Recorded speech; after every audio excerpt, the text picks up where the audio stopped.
నిన్నటి రోజున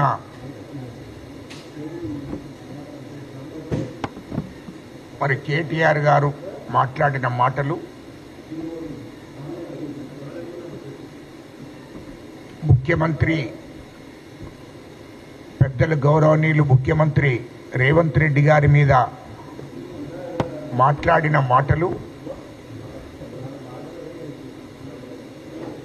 మరి కేటీఆర్ గారు మరి మతిస్థిమితం కూలిపోయి మాట్లాడుతున్నాడు. ఆయన లోపల ఏదో భయం కనపడుతున్నది, ఆందోళన చెంది మాట్లాడుతున్నాడు. ఒకసారి మరి యశోద హాస్పిటల్కి పోయి చూయించుకొని, లేకుంటే ఎర్రగడ్డ పోయి అన్నా చూయించుకొని మాట్లాడితే బాగుంటుందని చెప్పి మరి మాజీ మంత్రివర్యులు కేటీఆర్ గారికి నేను సూచిస్తున్నా. ఎందుకంటే ఆ పూర్తిగా మళ్ళీ ఎక్కువ అయితే ప్రాబ్లం అవుతుంది, ఆ పిచ్చి ఎక్కువ అయిందనుకో ప్రాబ్లం అవుతుంది. కాబట్టి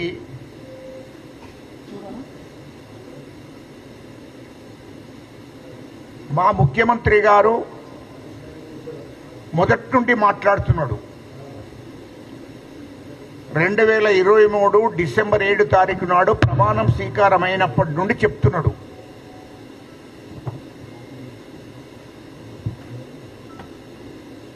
అయితే కేటీఆర్కు అవన్నీ గుర్తున్నాయో లేవో తెలియదు, కానీ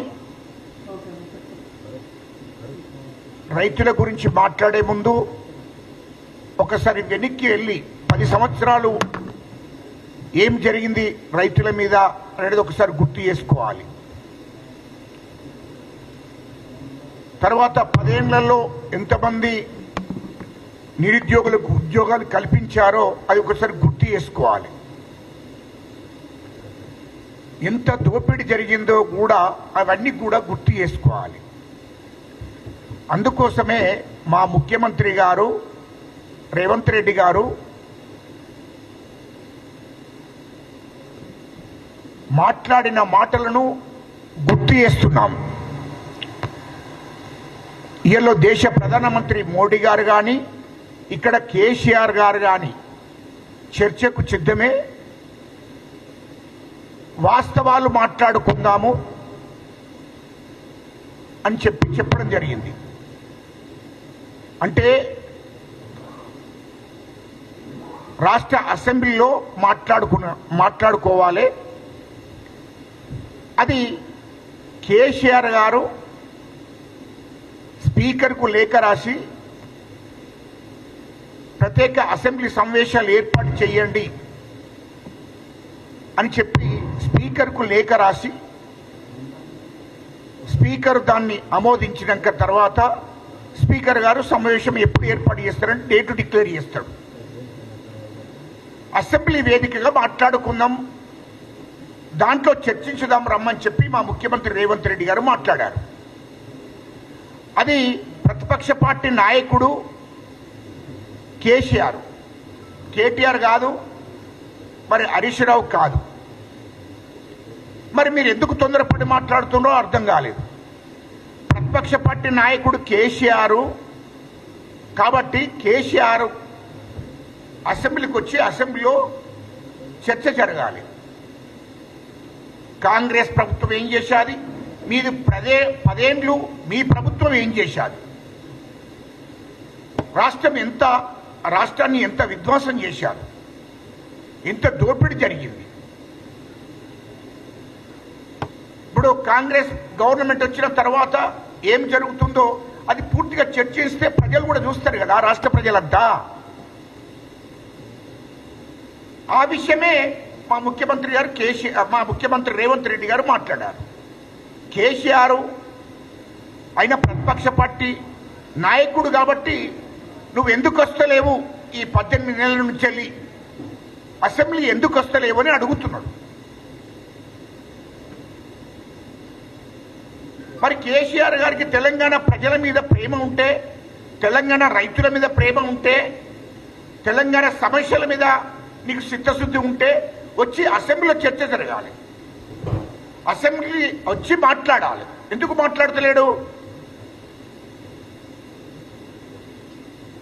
ఇప్పుడు నీవు కేసీఆర్ ఆనాడు ముఖ్యమంత్రిగా ఉన్నప్పుడు 10 సంవత్సరాలు ముఖ్యమంత్రిగా ఉన్నప్పుడు అన్ని పార్టీల వాళ్ళు వచ్చి మాట్లాడింది కదా.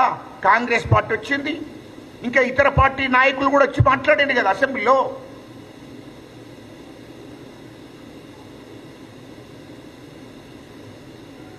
మరి మాట్లాడినప్పుడు మీరు వాళ్ళ మీద కూడా అసెంబ్లీలో మాట్లాడినటువంటి కాంగ్రెస్ ఎమ్మెల్యేలపై ఇతర పార్టీ ఎమ్మెల్యేల మీద అంటే వాళ్ళ మీద ఉక్కుపాదం మోపిండ్రు కదా, అసెంబ్లీ నుంచి సస్పెండ్ చేసి పంపించింది కదా. అది గుర్తు చేస్తున్నాం అంతే. కానీ ఇప్పుడు మేము ఆ పని కూడా చేస్తలేదు మా కాంగ్రెస్ ప్రభుత్వము. మా ముఖ్యమంత్రి గారు కూడా మా ముఖ్యమంత్రి ఆ పని కూడా చేస్తలేడు కదా. మీరు రండి చర్చిద్దాం అసెంబ్లీ వేదిక అని చెప్తున్నాడు. ఇక కేటీఆర్ ఏమంటున్నాడు? సోమాజిగూడ ప్రెస్ క్లబ్లో ప్రెస్ మీట్ పెట్టి సోమాజిగూడ ప్రెస్ క్లబ్లో అక్కడ చర్చిద్దాం, లేకుంటే ఇంకో గల్లీలో చర్చిద్దాం. అది వేదిక కాదు కదా.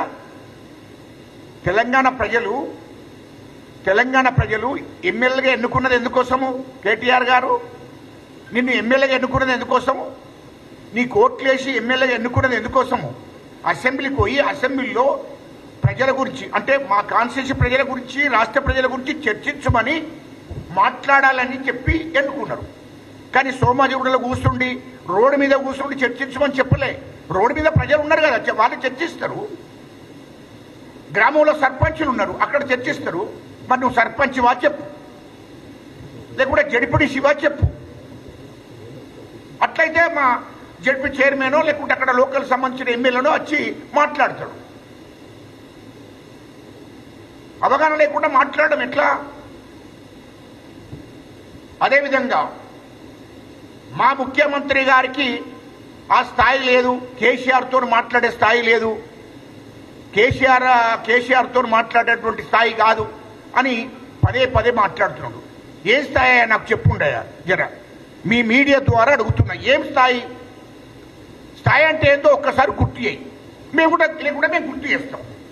ఏంటి కేసీఆర్ గారికి ఉన్న స్థాయి ఏంటిదో చెప్పుకుంటారా? ఏ స్థాయి కావాలా మీ కేసీఆర్ గారికి ఏ స్థాయి ఉన్నది? మా ముఖ్యమంత్రి గారికి స్థాయి లేదని నువ్వు మాట్లాడుతున్నావు.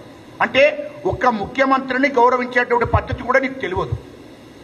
రాష్ట్ర ముఖ్యమంత్రి తండ్రి లాంటి వాడు, ముఖ్యమంత్రిని కూడా గౌరవించేటువంటి పరిస్థితి నీకు తెలియదు. ముఖ్యమంత్రికి ఆ స్థాయి లేకపోతే మరి ఎవరికి స్థాయి ఉన్నది? అంటే మీరు కేసీఆర్ గురించి చెప్పాలా? ఏమన్నా కేసీఆర్ ఏమన్నా రాజా, లేకుంటే దేశ ప్రధానమంత్రిరా? ఏంటిది? ఏ స్థాయి కావాలా మీకు? కేసీఆర్ స్థాయి ఏంది మరి నేను అడుగుతున్నా. కేసీఆర్ స్థాయి ఏదో చెప్పు. కేసీఆర్ స్థాయి కేసీఆర్తో చర్చించే స్థాయి కాదు ముఖ్యమంత్రి అని మాట్లాడుతున్నావు. కేసీఆర్ ఏంటిది గుర్తు వేయమంటవా? గతంలో కేసీఆర్ ఏంటిది? దుబాయ్ ఫైరోగులు చేశాడు, గుర్తు చేస్తున్నా నేను.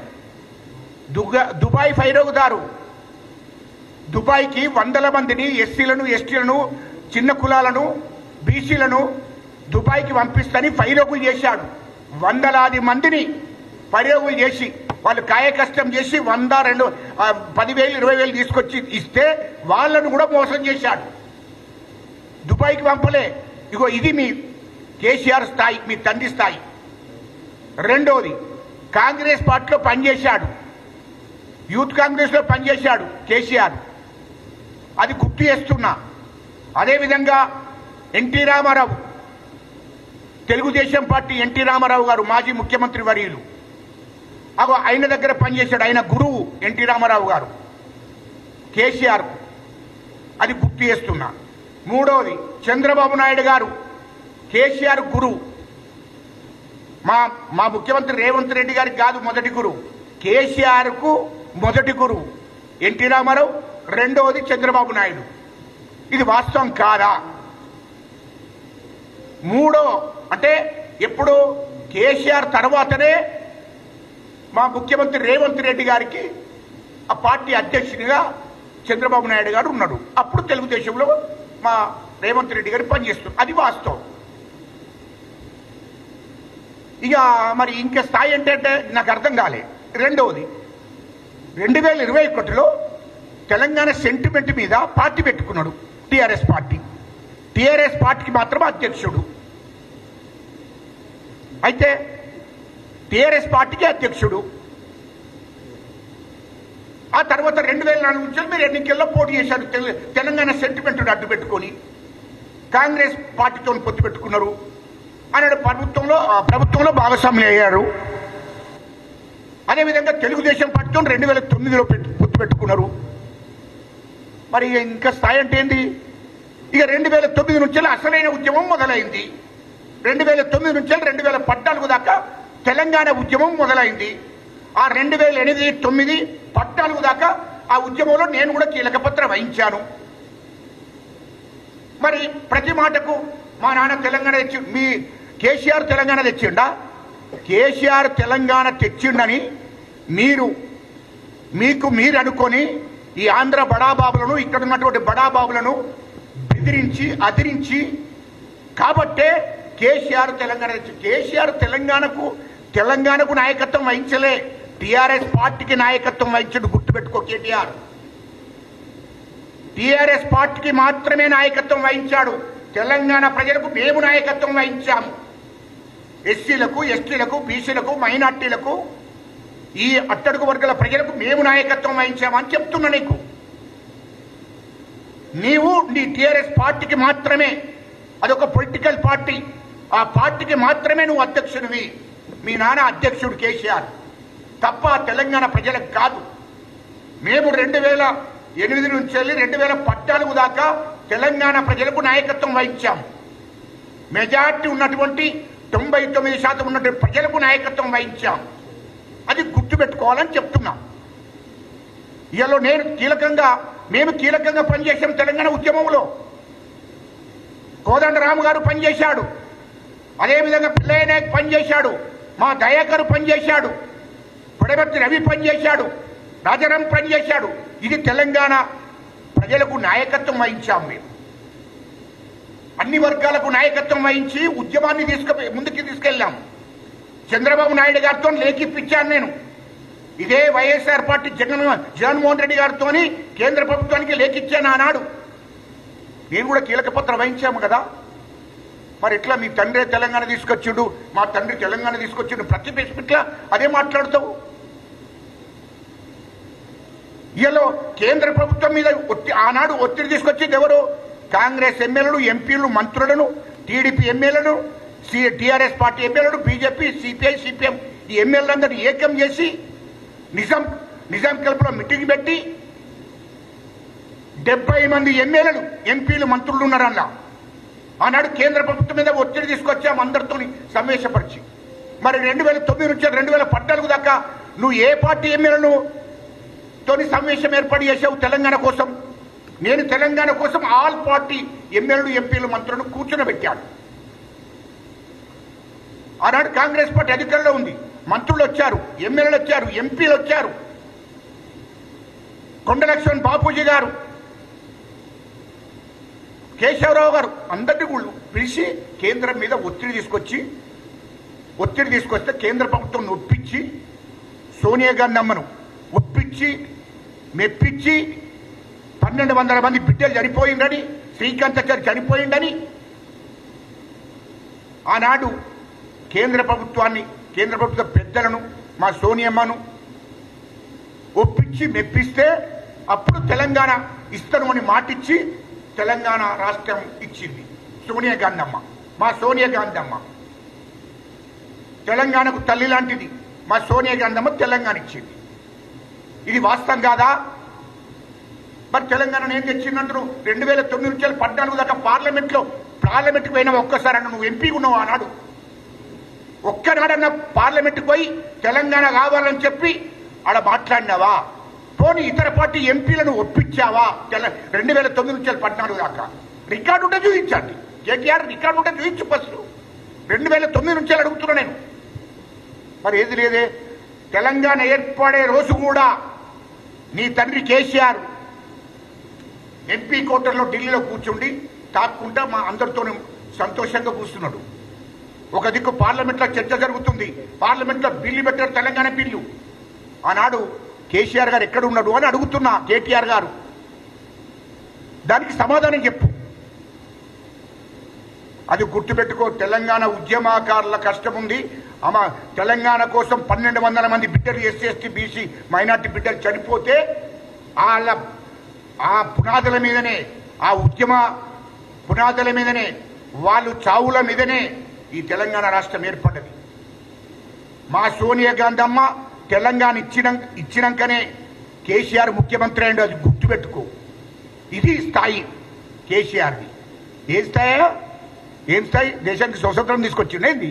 లేకుంటే తెలంగాణ రాష్ట్రం ఒకడే పోయి తీసుకొచ్చిండా? మాట్లాడేటప్పుడు పూర్తిగా ఆలోచన వేసి మాట్లాడాలి. అవగాహన లేని మాటలు మాట్లాడకూడదు అని చెప్తున్నా నేను. ఇళ్ళలో ఏమున్నా కానీ ముఖ్యమంత్రి గారి స్థాయి ఇది ఏంది? ఏది మీ నాన్న స్థాయి ఏదో చెప్పు. ఏమన్నా రాసులా? లేకుంటే జమీందారులా? 1000 కోట్ల జమీందారులా? ఆనాడు 2014 కన్నా ముందు ఎన్ని వేల ఎకరాలు ఉందా మీకు? కేటీఆర్ గారు మీకు చెప్పు. 100 ఎకరాలు ఉన్నదా? 200 ఎకరాలు ఉండేనా? లేకుంటే జమీందారులా? ఏంది మీ కేసీఆర్ చరిత్ర ఏంది? లేకుంటే నీ చరిత్ర ఏంది? నువ్వు అయ్య విలువగానే అమెరికా నుండి వచ్చావు. 2 లక్షలు 3 లక్షల జీతం పెట్టుకొని అక్కడ జీతం ఉన్నావు. అక్కడ అమెరికాలో ఆ నుండి వచ్చావు. ఇక్కడ ఎమ్మెల్యే అయ్యావు, డైరెక్ట్ మంత్రి అయ్యావు. ఇంకేంది? ఏంటిదా నీ చరిత్ర? అది ఇంతకన్నా పెద్ద చరిత్ర ఏందో చెప్పు. గుర్తుపెట్టుకొని మాట్లాడాలి. ఏంది చరిత్ర మీది? లేకుంటే మీ తాత ఏమన్నా జమీందారా? లేకుంటే కేసీఆర్ ఏమైనా జమీందారా? నువ్వేమైనా జమీందారువా? మీ చరిత్ర ఏంది? మీకున్న స్థాయి ఏంటి? స్థాయి గురించి మాట్లాడే ముందు ఆలోచన వేసుకో. నీకు ఇంతకుముందు నేను గుర్తు చేశాను. దుబాయ్ ఫైరవుదారుడు మీ కేసీఆర్. ఇక గదే స్థాయి. ఇంకేం స్థాయా? ఇక మా ముఖ్యమంత్రి స్థాయి గురించి చెప్తా విను. కేటీఆర్ తండ్రి ఆసర పట్టుకొని, లేకుంటే ఇంట్లో ఏదో తెలంగాణ సెంటిమెంట్ ఉపయోగించుకొని మా రేవంత్ రెడ్డి గారు ముఖ్యమంత్రి కాలే. గుర్తుపెట్టుకో. జడిపిడిసిగా ఆ మండలిలో జడిపిడిసి అయి, ఎన్ఎల్ఐ, ఎంపీ అయి ముఖ్యమంత్రి అయ్యాడు.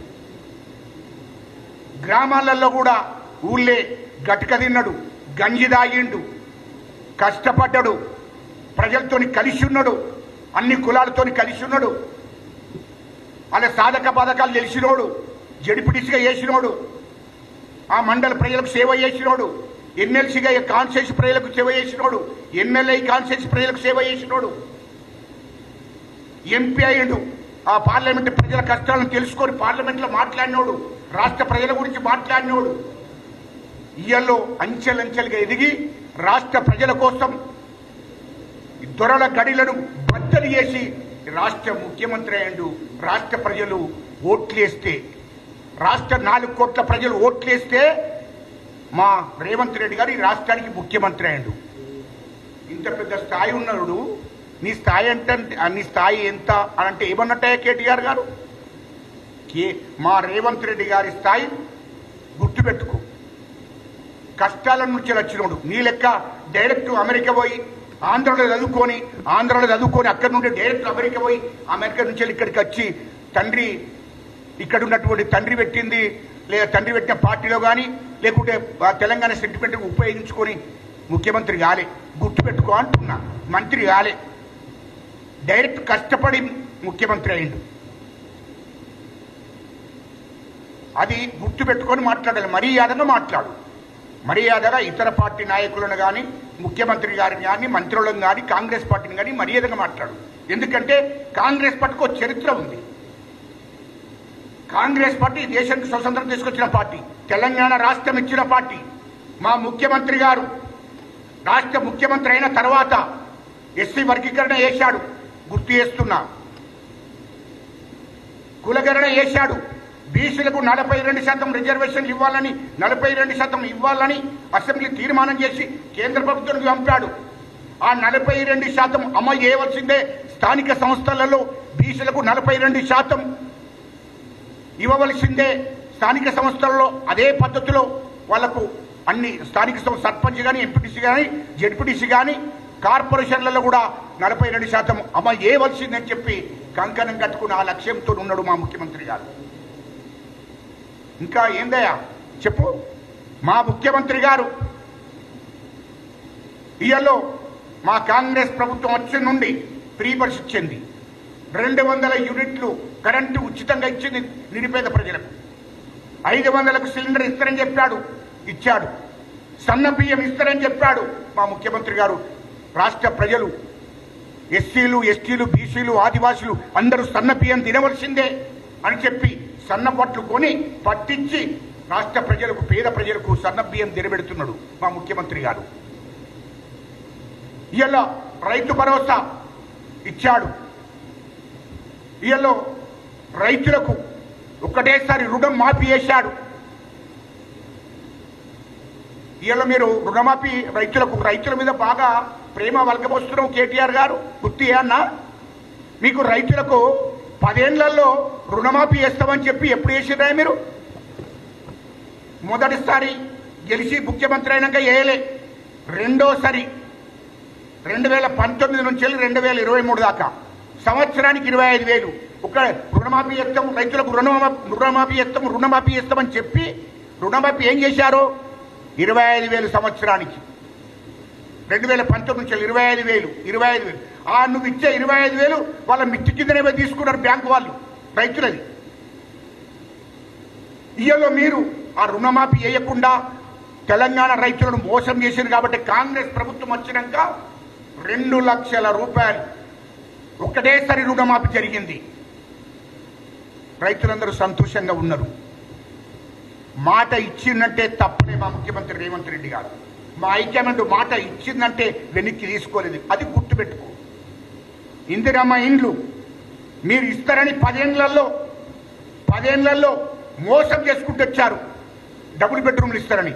కానీ మా ముఖ్యమంత్రి గారు 18 నెలల్లో ఇచ్చిన హామీలను మొత్తం నెరవేర్చాలనే లక్ష్యంతో ఇందిరమ్మ ఇండ్లు కూడా ఇస్తారని చెప్పాడు. ఇప్పుడు ఇస్తున్నాం, అది గుర్తుపెట్టుకోవాలి. ఇవాళ రైతు భరోసా లేట్ అయింది వాస్తవమే, కానీ మీరు రైతులను కూడా మోసం చేసి గుర్తు చేస్తున్నా. నేను వేరే విషయాలు మాట్లాడడం లేదు, ఇక్కడ ఉన్న వాస్తవాలు మాట్లాడుతున్నా. రైతులకు గిట్టుబాటు ధర 10 ఏళ్లలో గిట్టుబాటు ధర ఇచ్చిరా కేటీఆర్ గారు? 10 ఏళ్లలో గిట్టుబాటు ధర ఇచ్చారా రైతులకు? మీరు ఇవ్వలేదే. అలా పండించిన పంటకు గిట్టుబాటు ధర ఇవ్వలేదు కదా మీరు. అదేవిధంగా బస్తకు 5 కిలోలు, ఇయ్యల్లో బస్తకు 5 కిలోలు తీసుకున్నారు. మేమేం రైతు బంధు ఇచ్చాము అని చెప్తున్నావు కదా. రైతులను ఎంత మోసం చేసిందో తెలుసా మీరు? రైతులు పండించిన పంట ఎకరాన 40 బస్తాలు వండుతాయి, కానీ ప్రతి బస్తకు 5 కిలోలు తీశారు మీరు. బస్తకు 5 కిలోలు, అట్లా ఎకరంలో 40 బస్తాలు పండితే 2 బస్తాలు అంటే 2 కింటాలు మీరు తీసుకున్నారు. మీ ప్రభుత్వం 2 కింటాలు తీసుకున్నారు అంటున్నా. కాయ కష్టం చేసి పండించిన పంట రైతులు, ఆ పండించిన పంట మార్కెట్లకు తీసుకెళ్తే, అక్కడికి జోకడానికి తీసుకెళ్తే ప్రతి బస్తకు 5 కిలోలు తీశారు. ఎకరాన 40 బస్తాలు పండిస్తారు రైతులు. ప్రతి బస్తకు 5 కిలోలు తీస్తే 2 కింటాల వడ్లు, ప్రతి ఎకరాన 2 కింటాల వడ్లు మీరు దోపిడీ చేశారు మీ ప్రభుత్వం ఆనాడు, కేసీఆర్ ప్రభుత్వం ఆనాడు. ఏమైనా రైతులకు న్యాయం చేశారు. అవిట్టే మీరు రైతు బంధు ఇచ్చారు. అందుకోసమే రైతులకు ఈతాకిచ్చి టాటాకు తీసుకున్నదా? అదే విషయం చెప్తున్నా మీకు.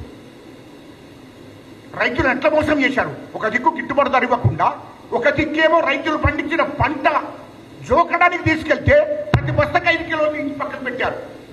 అట్లా ఎకరాన 2 కింటాలు, 5 ఎకరాలు ఉన్నాయనుకో, 5 ఏళ్ళ 10 కింటాలు. ఆ వడ్ల పైసలే మీరు రైతు బంధు ఇచ్చారు. ఇవ్వడం కోసం ఇచ్చారు, రైతులకు రైతు బంధు అని చెప్తున్నారు. కానీ మా కాంగ్రెస్ ప్రభుత్వం అలా కాదు, అది గుర్తు చేస్తున్నా. మా కాంగ్రెస్ ప్రభుత్వం 5 కిలోలు తీసుకుంటలేము. రైతులందరికీ తెలిసే ఇది. రైతులకు గిట్టుబాటు ధర ఇస్తున్నాము, రైతులకు 5 కిలోలు తీసుకోవడం లేదు. ఈ 18 నెలల్లో ఇవాళ రాష్ట్ర బడ్జెట్లో రూపాయి లేదని తెలుసు అందరికీ. రైతులకు తెలుసు, తెలంగాణ ప్రజలకు కూడా తెలుసు. తెలంగాణ ప్రజలకు, రైతులకు తెలుసు. ఈ రాష్ట్రానికి 8 లక్షల కోట్ల అప్పు చేసి కేసీఆర్ వెళ్ళిపోయిండు. దాంట్లో 3 లక్షల కోట్లు కేసీఆర్ కుటుంబం దోసుకున్నదన్న విషయం కూడా తెలుసు. కాబట్టే ఈ 18 నెలల్లో 18 గంటలు పనిచేస్తున్న మా ముఖ్యమంత్రి గారు కష్టపడి నిధులు సమీకరించుకుంటూ తెలంగాణ ప్రజలకు రైతులకు హామీలు ఏదైతే ఇచ్చినామో హామీలు నెరవేర్చాలనే లక్ష్యంతో ముందుకు పోతూ హామీలను నెరవేర్చుకుంటూ రైతులకు రైతు బంధు ఇచ్చాము. కొద్దిగా వెనుక ముందైంది వాస్తవమే. ఆ రైతు భరోసా ఆ నిధులు లేవని తెలుసు. కేసీఆర్ కుటుంబం, కేసీఆర్ కేటీఆర్ ఈ రాష్ట్రాన్ని దూసుకున్నారనే విషయం కూడా తెలంగాణ ప్రజలకు రైతులకు తెలుసు. కాళేశ్వరం ప్రాజెక్టు పేరు మీద 35,000 కోట్ల ఏది 1,50,000 కోట్లు పెంచి దాంట్లో 1,00,000 కోట్లు దోసుకున్నారనేది తెలంగాణ ప్రజలకు రైతులకు తెలుసు. కాబట్టే వాళ్ళు ఓపిక పడుతున్నారు, ఓపిక పట్టిండ్రు. వీళ్ళు రైతు భరోసా ఇచ్చాం, రైతు రుణమాఫీ చేశాం, రైతులకు గిట్టుబాటు ధర ఇస్తున్నాం. రైతులను మేము కండ్లల్లో పెట్టి చూసుకుంటున్నాం. మా ముఖ్యమంత్రి గారు నువ్వేం చేసినావయ్యా? రైతుల మీద బాగా ప్రేమ వలకపోస్తున్నావు.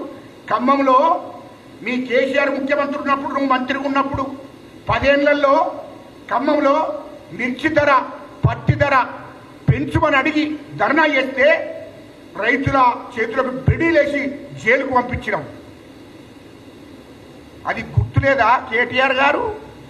రాష్ట్రంలో మిర్చి పత్తి ధర పెంచాలని రైతులు బయటికి వచ్చి ధర్నాలు చేస్తే వాళ్ళ చేతులకు బెడీలేసి జైలుకు పంపించావు. ఇవాళ రైతుల మీద బాగా ప్రేమ వలకపోస్తున్నావు. కరెక్ట్ కాదు. అందరికీ రైతులందరికీ తెలుసు, తెలంగాణ ప్రజలందరికీ తెలుసు. అది గుర్తు చేస్తున్నా.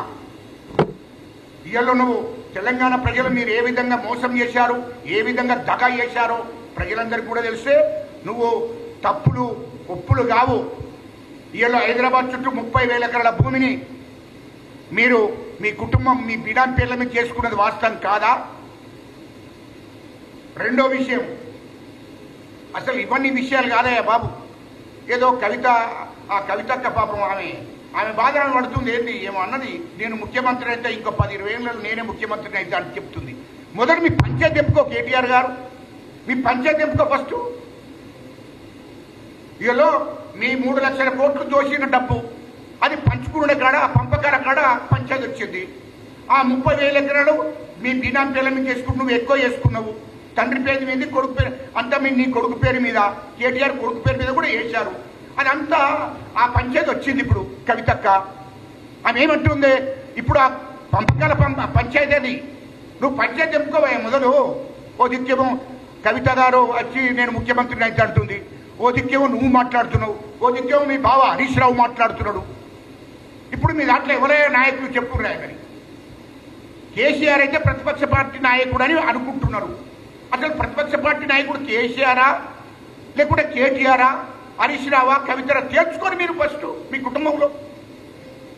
పార్టీ కవిత అంటుంది, కవిత తేల్చుకో ఫస్ట్. కవిత మాట్లాడుతుంది ఇంకా 10 ఏళ్ల వరకైనా 20 ఏళ్ల వరకైనా ముఖ్యమంత్రి అయితే అంటుంది. మరి నువ్వేమైతావు నువ్వు తేల్చుకో ఫస్ట్. మీ ముగ్గురు పంచాయతీ ఇంట్లో కూర్చుంటే తేల్చుకున్న తర్వాత బయట మాట్లాడండి. అసలు నీ కవితనే ఒప్పుకోవట్లేదు నీ నాయకత్వాన్ని కేటీఆర్. నీ కేటీఆర్ నీ యొక్క నాయకత్వాన్ని కవితనే ఒప్పుకుంటలేదు. ఇక బయట ప్రజలు ఎందుకు ఒప్పుకుంటారా బాబు? బయట ప్రజలు ఎందుకు ఒప్పుకుంటారు? మీ బావో దిక్కు ఒప్పుకుంటలేడు, నువ్వో దిక్కు, మీ ఇంట్లో పంచాయతీ, దోపిడీ చేసిన డబ్బు పంపకాల పంచాయతీ, ఆస్తుల పంచాయతీ, అవి చెప్పుకోండి. రెండవది, ఆ స్థాయి కాదని చెప్పావు కదా కేటీఆర్. నీతోని ఒకవేళ నీకు అంత షోక్ ఉంటే, అంత ఉడికిపాటు తనం ఉన్నది కదా నీ దగ్గర, అంత సంబరపడుతున్నావు, నీకు ఒకవేళ చర్చలు జరగాలంటే మా ముఖ్యమంత్రి అవసరం లేదు. ఈ రాష్ట్రానికి ముఖ్యమంత్రి నువ్వు, ఆఫ్టర్ ఎమ్మెల్యేవు. మేము ఒకవేళ చర్చలు జరపాలంటే, ఒకవేళ ఈ రైతుల గురించి కానీ కాళేశ్వరం ప్రాజెక్టు గురించి కానీ రాష్ట్ర సమస్యల గురించి మాట్లాడాలంటే మా ప్రభుత్వ ప్రతినిధులుగా మా ముఖ్యమంత్రి గారు మా అద్దంకి దయాకర్ గారిని పంపిస్తాడు మీతో చర్చలకు. ఆయన చాలా చదువుకున్నవాడు, రైతుల మీద తెలంగాణ ప్రజల మీద అవగాహన ఉన్నటువంటి వాడు మా దయాకరు. అదే మన్నంపల్లి మన రోహిత్ రావును పంపిస్తాడు. ఆయన ఎమ్మెల్యే కదా, ఆయన కూడా ఎమ్మెల్యేనే కదా. ఆ ఇద్దరిని పంపిస్తాడు నీకు చర్చల కోసం. కావాలంటే వాళ్ళతో చర్చలకు రాను, నీ స్థాయి కాదు. మా ముఖ్యమంత్రితో మాట్లాడే స్థాయి కాదు. ఆ పరిస్థితులు కూడా నువ్వు లేవు, నువ్వు ఎమ్మెల్యేవు, అది గుర్తు చేసుకో. ఇంకా మా దయాకర్ నీకన్నా సీనియరు, ఉద్యమాలలో కానీ రాష్ట్ర ప్రజల గురించి పూర్తిగా అవగాహన ఉన్నాడు, రైతుల గురించి అవగాహన ఉన్నాడు, ప్రాజెక్టుల గురించి కూడా అవగాహన ఉన్నాడు. మా రోహిత్ రావు ఎమ్మెల్యే, మెదక్ ఎమ్మెల్యే, వాళ్ళిద్దరు కలిసి వస్తారు చర్చకు. ఎక్కడ పెడతావో పెట్టు, రాష్ట్ర ప్రభుత్వ ప్రతినిధులుగా. ఎందుకంటే మా దయాకర్ గారు ఎమ్మెల్సీ, మా రోహిత్ రావు గారు మెదక్ ఎమ్మెల్యే. కాబట్టి వాళ్ళిద్దరిని నీతోని చర్చలకు పంపిస్తారు మా ప్రభుత్వం, మా ముఖ్యమంత్రి గారు. వాళ్ళతో చర్చించు. వాళ్ళు కూడా చదువుకున్న వాళ్ళు, అవగాహన ఉన్నటువంటి వాళ్ళు, తెలంగాణ ప్రజల గురించి తెలిసినటువంటి వాళ్ళు, మధ్యతరగతి వాళ్ళు, చిన్న తరగతి వాళ్ళు, అన్ని వర్గాల గురించి తెలిసినటువంటి వ్యక్తులు. వాళ్ళిద్దరు వస్తారు చర్చకు. నువ్వు సిద్ధమంటే చెప్పు. అగో ఎక్కడికి రమ్మంటావో అక్కడ నువ్వు ఏర్పాటు అయ్యి, లేకుంటే మా వాళ్ళు ఏర్పాటు చేస్తారు. రెడీ, చర్చకు సిద్ధమే. నువ్వు రైతుల మీద చర్చిస్తావా, కాళేశ్వరం ప్రాజెక్టు మీద చర్చిస్తావా, లేకుంటే రాష్ట్ర ప్రభుత్వం ఈ స్కీముల గురించి చర్చిస్తావా, లేకుంటే మీరు ఏమేం చేసినా అవన్నిటి మీద కూడా మా వాళ్ళు చర్చిస్తారు. నువ్వు కూడా మా ప్రభుత్వం విషయాల్లో నువ్వు కూడా చర్చించు. వాళ్ళకి పూర్తిగా అవగాహన ఉంది, అది గుర్తుపెట్టుకోమని చెప్తున్నా. స్థాయి గురించి మాట్లాడితే చెప్తున్నా. నీ స్థాయి ఏందో, నీ స్థాయి గురించి కూడా చెప్తున్నా నేను. మా ముఖ్యమంత్రితో మాట్లాడే స్థాయి కాదు నేను, మా మంత్రులతో కూడా మాట్లాడే స్థాయి కూడా కాదు. ఈ రాష్ట్ర ప్రభుత్వ ప్రతినిధులుగా ఎమ్మెల్సీ దయాకరణ గారు, అదేవిధంగా మా మెదక్ ఎమ్మెల్యే రోహిత్ రావు గారు ఇద్దరు వస్తారు. దానికి సిద్ధమైతే చెప్పు. పూర్తిగా అవగాహన, నీకన్నా ఎక్కువ అవగాహన ఉంది వాళ్ళకు, అది గుర్తుపెట్టుకో.